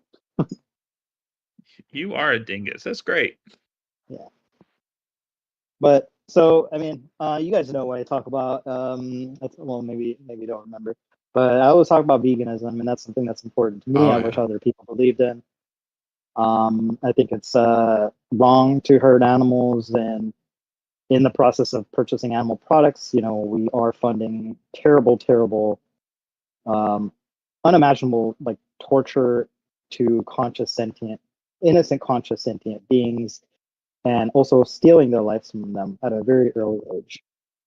Right. So I don't know if you guys want to run SC or something like that, or if you want me to just talk about it. Yeah, we can go through the thought process with you. Name of the show. Yeah. Roll credits. So so you said veganism, don't want to harm animals, sentient beings. Why is it important not to harm sentient beings? So I personally have a value for fairness, justice, and I think that I'm also against animal abuse, and I would say that so is your question directed more towards like why sentient beings in particular? Um, Not necessarily, but I can go into that as well. So sure. like the reason I would have like value sentient being over, let's say, like a non-sentient being, like let's say a plant or a cell or a bacteria or a virus, is because I see well, sentient beings have this capacity to be aware, be conscious of themselves, and be conscious of themselves in an environment. And they generally have the capacities that we have, right? There's a couple things that are required to be sentient. Usually, you need a brain, and you need like a nervous system, like typically a centralized nervous system. So these things typically are going to have the same capacities that we have, that we share, like capacities to be aware, to be conscious, to be to experience, right? To experience certain emotions, which would include things like experiencing joy, experiencing like happiness, some would say love, to experience even the bad emotions like suffering and fear and all the negative associations too. Negative emotions as well.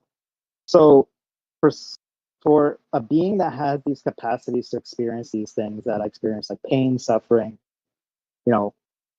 complex emotions, I think it's deserving of offering moral consideration. I think they are deserving of moral consideration. For the same reasons we offer the moral considerations to other humans, to other,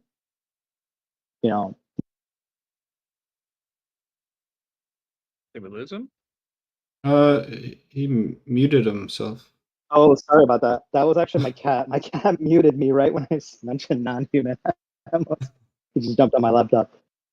So yeah, I don't know what part you heard.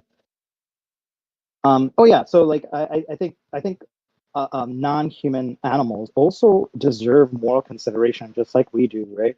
For the same reasons that we offer moral consideration to other human beings. We recognize that they have these abilities, right? We recognize they can suffer, they can, feel pain, they can suffer, they can have these emotions, they can have these experiences. Sentient animals share those capacities. And for those reasons, I think we should extend it to sentient animals. How do we know something is sentient? Typically, I'm not a scientist per se, but I would just look at the science on that. So there are certain animals that are sentient, and it usually comes down from having a brain and a central nervous system. So they have to have this, like, I guess, a layer, like, I guess you could call it, I've heard it called like a layer of abstraction, right? A way for us to process the information through our brain, essentially. And it's not like a direct, like, how can you say, like a direct like a chemical reaction. But so yeah, if a being is like aware, they're like conscious, that would probably be sentience. All right.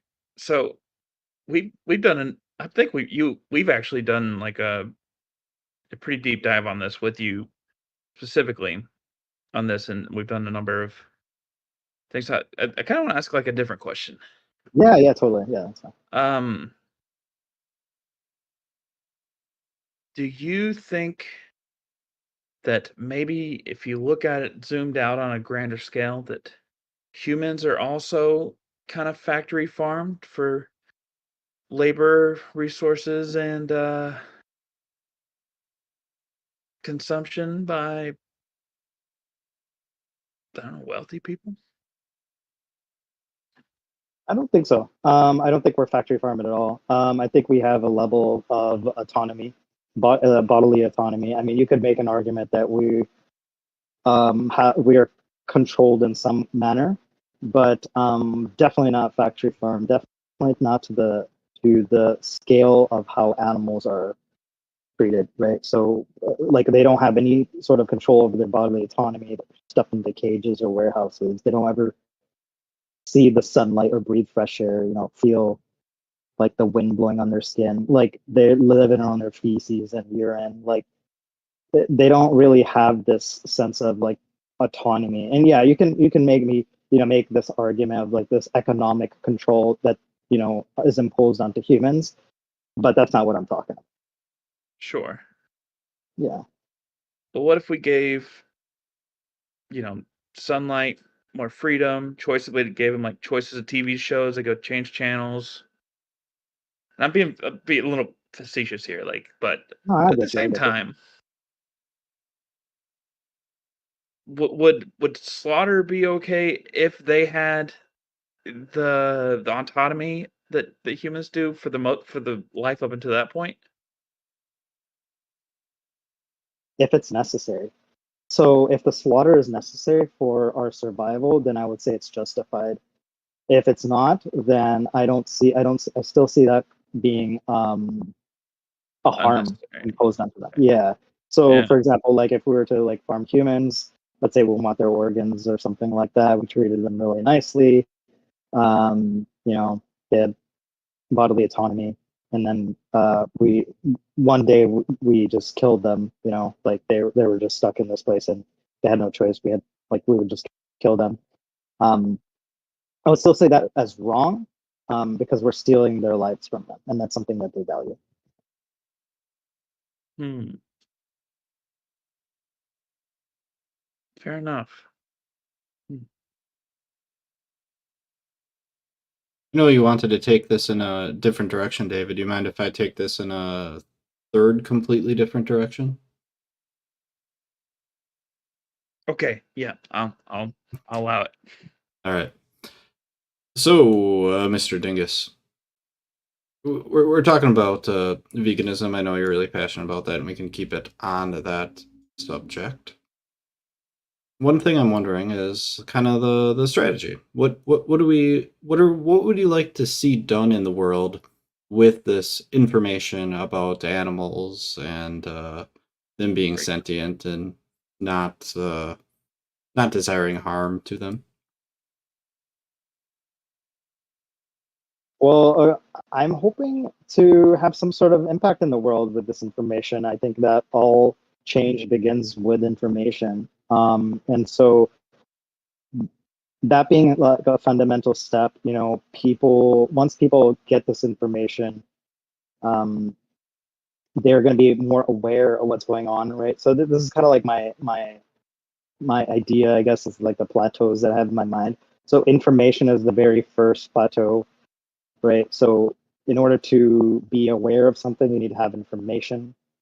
And that would be the first step, is to get the information. Because right now, the information is just not even out there for the most part. It's slowly getting out there, but people are very misinformed and disinformed on top of that. It's a multi-billion-dollar industry that stands to benefit from people being duped, from people being um, ignorant of what's actually happening, right?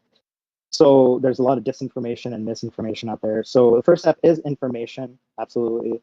And with that information, I'm hoping people can become aware, right? And so without information, you can't be aware of something, right? So that would be the second step, in awareness. So once they're more aware of something, then comes the ability to consciously make choices. So information becomes knowledge. With that knowledge comes awareness. With awareness comes the ability to make conscious choices in life. And so I'm hoping people make conscious choices with that information to choose not to support these industries that brutally abuse and kill animals unnecessarily. Okay. So I think what I'm hearing here is you'd like information to be widely available. After that is done, people will consume this information, be aware of the information and certain realities, and then they can be better informed to make choices about their lifestyle and what they're going to do. Correct. And also take action in other ways outside of their Okay. own lives. So like in terms of like voting for certain legislation, like let's say for example, banning factory farms, right? People might not be in favor of that right now because it may just they may just be concerned about like, oh, they're not going to get their meat or something like that, right? Not knowing that like what actually is the reality of a factory farm.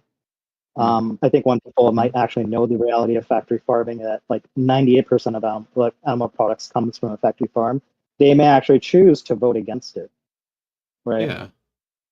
Do you think that they could consume all of the information that's available on these factory farms and still vote to keep them in business? Yeah, I would say there would be people that are like that. Yeah, absolutely. Okay.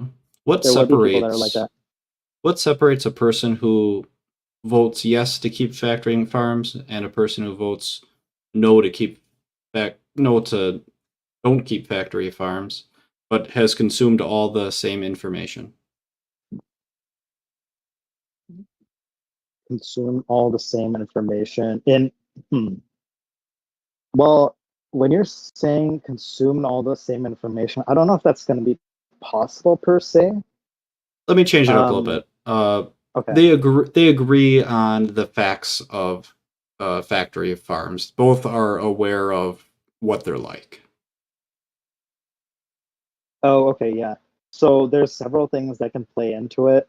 Um, so there's well, conditioning is a big part of it, right? So like how you're raised, um, the the things that you've been exposed to during your life, um, your principles and values that have been instilled onto you or that you have adopted. There can be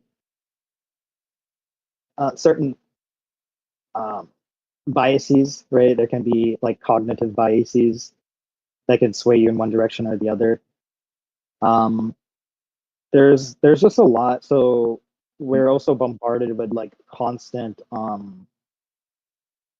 advertising from these industries that like say like, oh, we need to eat animals to be healthy, and like we as vegans hear it every single day, right? Like, oh, like you have to eat meat, which is like not reality when you look at the least bit of science. Um, so it's just there's I think okay, you're saying like if they have the facts about factory farm, there's Yeah. other things to consider, right? Like other than what's happening in factory farms. So also like people's values, right? So people um some people might not like be against animal abuse. Some people are just generally don't care about animals being abused, right? And then there's also like people that just don't have that level of I guess you could say like they're like I don't know if psychopath is the right word, but they lack the level of like empathy. Um, and that can come from either just because they naturally, like genetically, possibly lack the empathy. Some they psychologically lack the empathy, or they've been conditioned to lack the empathy. So we've been raised in a society where we've been conditioned to think it's you know okay to mistreat these animals just because they have these labels like cow, pig, or chicken, even though they have the same exact capacities that I mentioned earlier to suffer, to feel pain. So these like things that we've been desensitized to think it's okay because in the culture that we've been raised in, the societies that we've been raised in. And like for Yeah. other animals, we've been conditioned to think, oh, it's bad to do like cats and dogs, it's bad to harm these animals, but like all these other animals, totally okay because that's how we've been kind of conditioned to think of it. And so when they're proposed, when presented with the information of what happens in factory farms, it still might not affect the person or motivate the person enough to make some sort of change because of the preconditioning, Right. even though it's obvious, like it's logically consistent. Right? Do you think whether or not people care about animals and whether they're abused or not abused, do you think that comes mostly or strictly from conditioning or the culture they grew up in or live in? I'm sorry, could you repeat that question? Sure. So, if whether or not people care about whether animals are abused or not abused, do you think the primary or sole reason to why they either care or don't care is from conditioning or the culture or where they live, stuff like that, those influences? Yeah, I think that has a big part in it. I'm not really sure. Um, uh, so I think that is a big part in it, and I don't think most people. I can't speak for everybody. I think most people would have an inclination to not cause unnecessary harm, right? Um, so there's other things, right? So there's things like, sensory pleasure. They've been raised, most people have been raised eating animals, right, and animal products, and they get some sort of pleasure. They associate all these like positive experiences in their mind, like, barbecue is friendship, relationships. These experiences have these, with this, such a negative thing has a positive association in your mind. So like it can be like another, I guess, a form of cognitive. I don't know if it's cognitive dissonance per se, but it's confusing for sure, right? So I think if we weren't raised in that way, I think we would have a much better, like, if from the start we were not taught that it's okay to hurt some animals but not these others, right? Which in most societies we are. I think then we would have a natural inclination not to. We would have the propensity to avoid causing unnecessary harm to innocent beings. Also, if like there's like a lot of elements, right? So like justice, right? So like I think us human beings, like most human beings, value justice, but I can't speak for everybody. This might sound like an odd question, but I'm going to ask it anyway. So bear with me here. With regards to like factory farming, for example, we can use that as a good example here. Is it a matter of opinion on whether factory or farms should exist or not? Or is it is there a right and a wrong with regards to it? Well, I mean, there's objective truths to it. There are objective truths that, like, animals suffer tremendously. Like, these are just facts. No. I don't know, like, in terms of right and wrong. Like, I personally am a moral subjectivist, so I don't know. Like, I would say that it can be wrong for some people, it can be right for some people, but I think generally speaking. Sorry, Excuse me? tangent. Sorry, I'm just saying I don't know any moral objectivist. I don't think anybody actually believes that. But that's another topic. Well, sorry, distracted. It's okay. Go on, like go on. there are quite a few. I've come across quite a few, and people that just- have a religion generally believe There's in more objective. they're subjectivist too. Okay. Yeah, Sorry. I personally would agree with that, but like like I said, it's another subject. Yeah, right? I'm getting overly Another semantic though. topic. Sorry No, for you're good. the distraction. Yeah, no, I would agree. They're subjectively objective. Yeah. But so where was it then? I'm sorry. You're saying you're a moral subjectivist. Oh yeah, so I can't say everybody would think of it as right or wrong.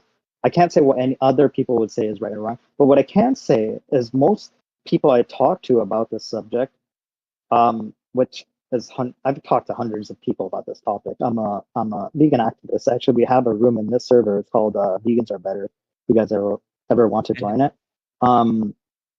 And most people say that they are against animal abuse. So they already hold this value of being opposed to injustice to animals, right? Non-human animals. So I think most people already agree that it's wrong to unnecessarily harm them. It's very rare that I come across a person that says it's okay. There are people, don't get me wrong, there are people that they say that it's okay to abuse animals. Like all kinds of animals. They say it's okay, it's totally fine. But most people that I talk to will be opposed to it. So it already tells me they have a value of being opposed to causing unnecessary harm to animals. Yeah, I think somebody's pretty aware of like tortured a hamster. Just don't see any reason for it.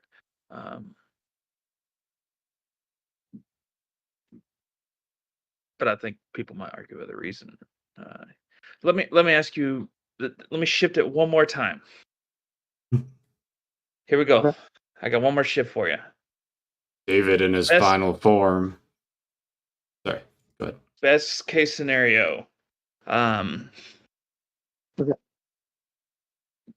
You've convinced the majority of the population the factory farms have been banned, and there are thousands and thousands and thousands of farms and millions of livestock now that are alive, but who are in those facilities. What do we do with those animals? I mean, we can't just let them loose in the backyard of these farms, or maybe we do, or do we eat those? Do we and just say like those are the last ones? The reason I'm laughing at this is because we've heard this question like hundreds of times. Gummit! Don't even answer it then. No, I want to answer it. It's okay. So Thought I was onto something. this is like an unrealistic hypothetical. The realistic hypothetical would be like or the realistic way it would play out would be that over time, like the demand would shift, the industry would shift. There's no overnight thing where we're going to have billions of animals, right? So the main reason right now we have billions of animals is because we breed them into existence. We artificially breed them into existence. So like humans are collecting semen, they're like forcibly injecting it into these animals to breed them. Like we breed about 80 billion per year. I think it's actually closer to 90 billion right now. I'll have to double check. But so we breed these animals into existence, and they're generally living in like as you already know, they're living in like factories, they're living in cages, they're not like freely roaming around in the wild or something like that. That's a misconception a lot of people think. So the way it's going to work is that there's going to be a transition in industry. So as there's a transition in demand from like animal-based products to plant-based products, there's going to be a transition. So as the demand reduces for animal-based products, they obviously reduce the supply, right? So they're going to breed less animals into existence. They're going to hold like that doesn't make sense to breed the same amount of animals into existence if they're not making money off of it, if they're not getting the demand for it, right? So it would be an economic loss for them. So over time, as the demand shifts, the supply shifts. So it goes from the animal-based products to plant-based products, and over time it just lowers and lowers and lowers as the shift happens. And this is probably going to take a really long time, by the way. We will eventually get to a point where there's very few animals being bred into existence. And in that scenario where we have these few animals and it's like, all right, we should call quits now, right? With factory farms. It would be really easy. We would put them in these places called sanctuaries. There's plenty of people that actually want to have these animals like in their farm. Like they want to take care of cows, pigs, and chickens, and not to eat them, just to take care of them, right? So these places are called sanctuaries. They like let them live how they're supposed to live their lives, not like seen as some sort of object to be consumed at the end, or taken advantage of. So that's going to happen, and something that's going to accelerate this, also, by the way, is I think is cell-based meats. So cell-based meats is a new technology. You guys probably have heard of it. Clean meat, lab-grown meat.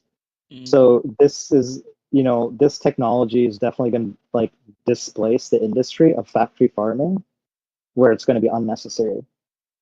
So people will still like be able to like, consume the meats and stuff.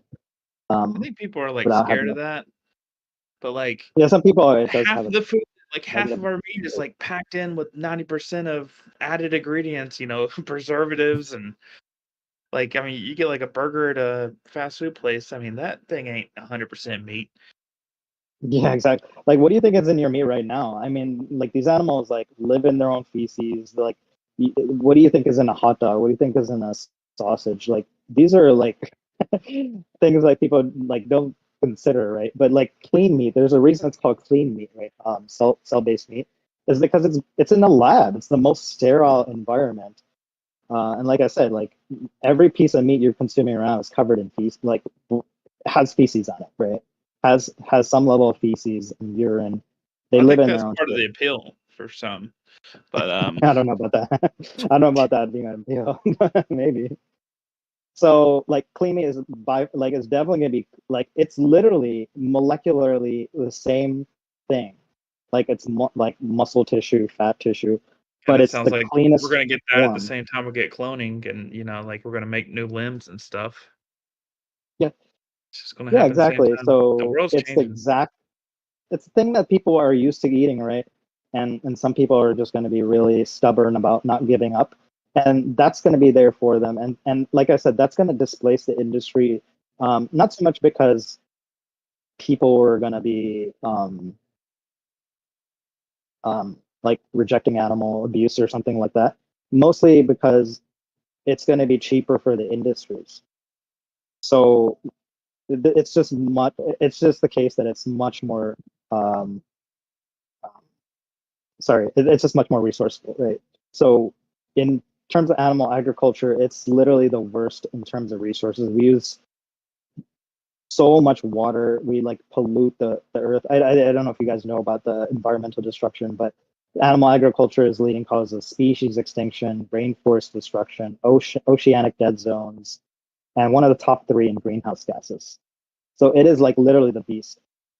Not to mention they spend all this money, growing food to feed these animals, which animals are really bad at converting energy. So it takes about 16 pounds of grain to make 1 pound of burger, and then you know consume or sell, right? They sell like a very tiny percentage of their body, which is the flesh.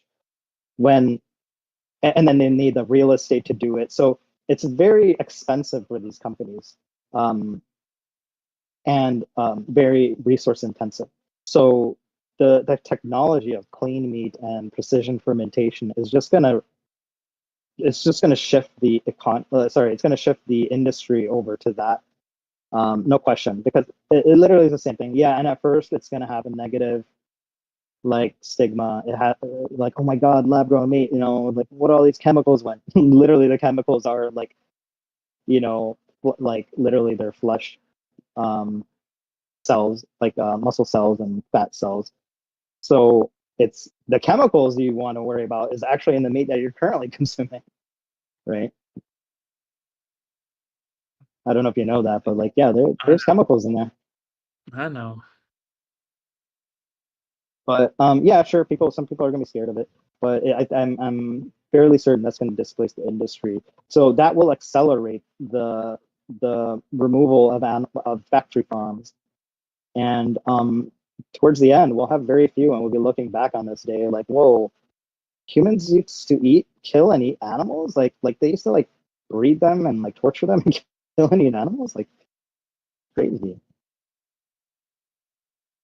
Do you think you would still hold a strong moral disposition against people who hunt for food? Well, just if it's unnecessary, yeah. Like I still think that, like as I mentioned earlier, even if the animal is treated really nicely and then one day they had like, somebody went behind the animal and slashed their throat, they didn't see it coming, they didn't feel a thing, I'd still see it as a moral harm because you're stealing their life. Just as I would see it as a moral harm if that was done to you or your dog, right? Like the fact that they didn't suffer during their life or they didn't suffer while they're being killed, um, doesn't mean like it doesn't justify it if it's unnecessary. You've heard so many different questions and stuff, and every question that keeps coming in my head, I'm like, oh, he's probably heard this one. Probably heard this one. It's fine. It's fine. I don't mind. Okay. Still in the ideal world, factory farms voted out or priced out or whatever. Like they are outmarketed. But people still hunt, and they do it like very efficiently, like they have clean shots, yada yada yada.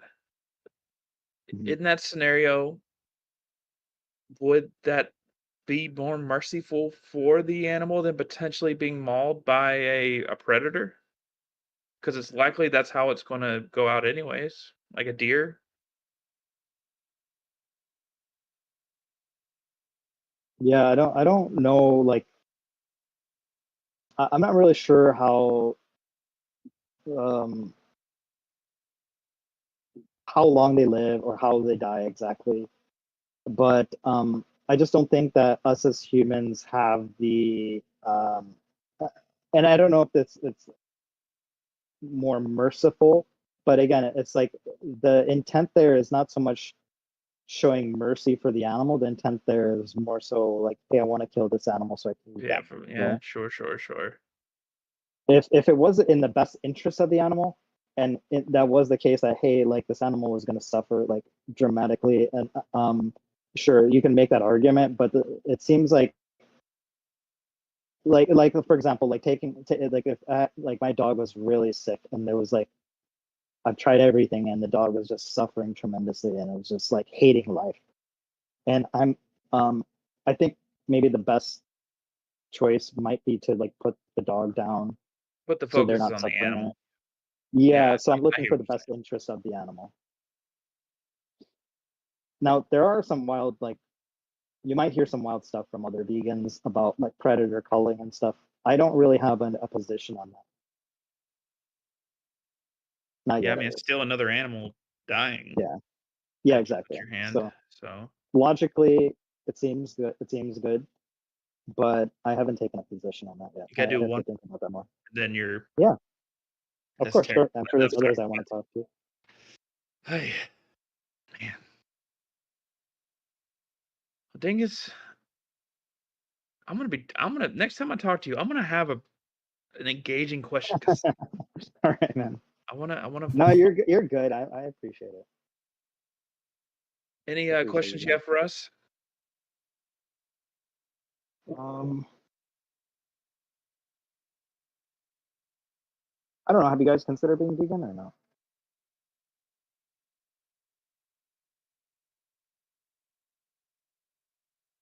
I've thought about it. I I think it's just one of those things where I have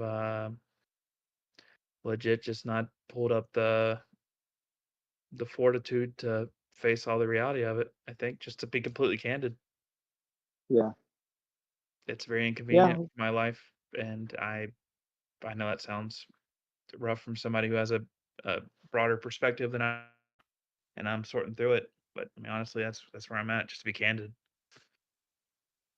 yeah. I mean, it seems overwhelming. Like, oh my god, I gotta change my whole life around or something like that. But I used to eat animals for most of my life. It was 8 years ago. I realized one, I didn't have to sustain myself. I didn't have to eat any sort of. I didn't need to get any sort of nutrients from animals or animal products in general. And two, I realized animals are absolutely tortured and killed unnecessarily. And I didn't like everybody knows they're killed, but people don't understand how they live. Right?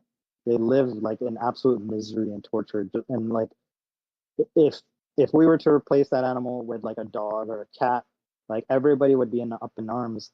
And I don't understand why, just because they're a different like a different species, we don't think it's just as bad. When it's objectively bad for the animal. Um, Honestly, and like I mean, so it's just tough to do ethical consumption. Like if I had tons and tons and tons of yeah, money, like I could choose 100%. things that are sourced. I use materials and household items and electronics and stuff that were better sourced and stuff like that. Because I mean that's also the exploitation of another life and stuff like that. I mean, but you've Sure, heard this sure. stuff all 100 times. I No, it's okay. mean, It's okay. I don't mind answering these questions. Um, so I agree. We should strive to be better in our consumption, if possible, right? Um, the thing with like, there's some things that we just don't know, like how ethical they are, right? And no matter how like we could do a lot of research on it, we could try it, and it's going to be very difficult. Something we do know about like animal products, definitely is that an animal was harmed unnecessarily, right? At least if you're living like here, I don't know, U.S., U.K., most countries, if you're in the middle of nowhere, I would say, oh, like you have no other option to eat anything else, then that's justified for you, right? And that's an important thing people miss all the time. We're not applying this across the board. Context is important. So if there's a scenario where you have to kill and eat animals, I think that's a valid justification. That's a reasonable justification. I'm not going to tell the person to die. But most people have grocery stores around them, and they don't have to kill and eat animals. So I don't think there is a good justification for those people. All right. Here's a Also, giant plant. Here is my suggestion how you can reach your strategy. And then I think I gotta go to bed because my kid's okay, gonna wake me up here in a little bit. okay, no problem. Or I gotta start rapping. I apologize. All right. And I'm not suggesting this at all. This is like a video game scenario. Just like this is the plot of a movie. I'm not suggesting this at all. But you could organize a giant collective all around the world and rob every piece of meat that is being sold currently. Take that meat and feed the homeless. They lose all those profits. And the animals weren't killed in vain because they're still being consumed, like used. Yeah. And then bada boom, bada bing. That's your accelerationist plan to reach they're going to push their efforts to make the more affordable meat the less dependent on animal meat right then and there. I think I missed one important part. How do we obtain all this meat? Oh, it would be very, very lawfully grab it in large quantity by everybody in the world at the same time. Lawfully. Yeah. This is all like a movie Without scenario, and I'm not endorsing that in any capacity, but Wouldn't that without mean any sort of wouldn't that mean grocery sorry, go stores ahead. would have to buy more meat and the meat producers would make more money? okay. You can't do it at the grocery store then. You're gonna have to like set up a giant like Ocean's 11 truck interception. Okay. I'll figure it out. All Yeah. right. Also, yeah, like I think We're on actually Pierce has storyboard a good here. The, point. the plot is still It seems like the grocery stores would take the impact at that point. yes. I'm pulling that back. Or scratch that. That's in the trash. Pierce get with the times. Yeah, I don't know. I'm just trying to if I mean, if we're going through all that Right. effort, shouldn't we just steal the animals? oh that does take another step back. Well, the stuff's already out there. Yeah. Like the stuff's already done. You could do that too. There's two teams. This is like a Fight Club scenario. Or we could steal all the meat, but take the labels off of them and put the labels on plant-based stuff. And then people would buy that thinking it's meat and then finally realize that it's plant-based. They'll realize it's good and then eat it in the future. I believe that one's That would the be ticket. That's yeah. I like that strategy actually. Yeah. let's go for it. I think they tried to do that, like slowly roll that out with like tofu burgers and stuff. So I don't know. Like, do you guys think there's any good justification for the unnecessary harm it caused animals? I think I agree with you in the scenario, like if someone needs to, like to survive, like I think that might be a good justification. Yeah, I Outside agree of with that. that, Yeah. I don't think so. Okay. Maybe a rare health issue of some sort that I'm unaware of. Yeah. Maybe Yeah, I there's would something agree with like that that. Yeah. It's it's really on. Yeah, I've never heard of anybody that like has to eat animals for some reason, like to extract nutrients. But because there's plant-based sources for every nutrient. Except B12. B12 comes from actually a bacteria, which obviously you can just supplement. There is a plant. It's called duckweed that has a symbiotic relationship with the bacteria producing the B12 producing bacteria. It's called duckweed. So there is actually a plant, but also like fermented foods have B12, which again bacteria. So a lot of people think that like the B12 comes from the animal, but it's actually the bacteria in the animal. That's interesting. So yeah, like if I gave you guys some like if I shared like some documentaries with you guys, would you guys check it out? Like, because remember I was talking about the information thing earlier. I would love to share like information with you guys and hope that like we can be like more knowledgeable about it and be more, at least at the very least, be more aware, right? Obviously, I'd hope for you guys to make some conscious choices with that awareness, but Yeah, that's send it obviously away. up to you. I mean, Yeah, I'll anything you want, consider. sure. Yeah. Awesome. Cool. Yeah, a really good one is called Dominion. It goes into the undercover.